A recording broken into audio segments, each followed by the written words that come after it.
સુરત શહેરના ચોક બજાર પોલીસ સ્ટેશનની સર્વેલન્સ ટીમે મોબાઈલ સ્નેચિંગના 2 આરોપીઓને ઝડપી નોંધપાત્ર સફળતા મેળવી છે.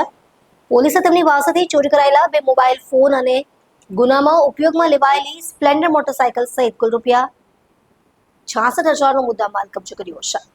મળતી માહિતી મુજબ વેડ રોડ પર હરિઓમ મિલ પાછળ પટેલ ઇન્ડસ્ટ્રીઝ નજીક એક ફરિયાદી પોતાના હાથમાં વિવો Y19S મોબાઈલ લઈને ઊભા હતા. દરમિયાન મોટરસાયકલ પર આવેલા 2 અજાણ્યા શખ્સોમાંથી પાછળ બેઠેલા આરોપીએ ફરિયાદીના હાથમાંથી મોબાઈલ ઝૂંટવી ફરાર થઈ ગયા હતા. આ બનાવ અંગે ચોક બજાર પોલીસ સ્ટેશનમાં 2 અજાણ્યા વેપારીઓ વિરુદ્ધ ગુનો નોંધાયો હતો. ગુનો ઉકેલવા માટે police sub inspector VT Dodiya તથા સર્વેલન્સ સ્ટાફે ટેકનિકલ માહિતી અને સતત પેટ્રોલિંગના આધારે તપાસ હાથ ધરી હતી. તપાસ દરમિયાન હેડ કોન્સ્ટેબલ રાજેશભાઈ પુંજાભાઈ તથા મહાવીરસિંહ ભીમજીભાઈએ ગુનામાં ઉપયોગમાં લેવાયેલી સ્પ્લેન્ડર મોટરસાયકલ અંગે માહિતી મેળવી હતી. તેના આધારે ભરીમાતા મંદિર નજીકથી 2 આરોપીઓને ઝડપી પાડવામાં આવ્યા હતા. પ્રાથમિક તપાસમાં આરોપીઓએ ચોક બજાર ઉપરાંત ખટોદરા અને કતારગામ પોલીસ સ્ટેશન વિસ્તારમાં પણ મોબાઈલ સ્નેચિંગના ગુનાઓ આચર્યા હોવાનું સામે આવ્યું છે.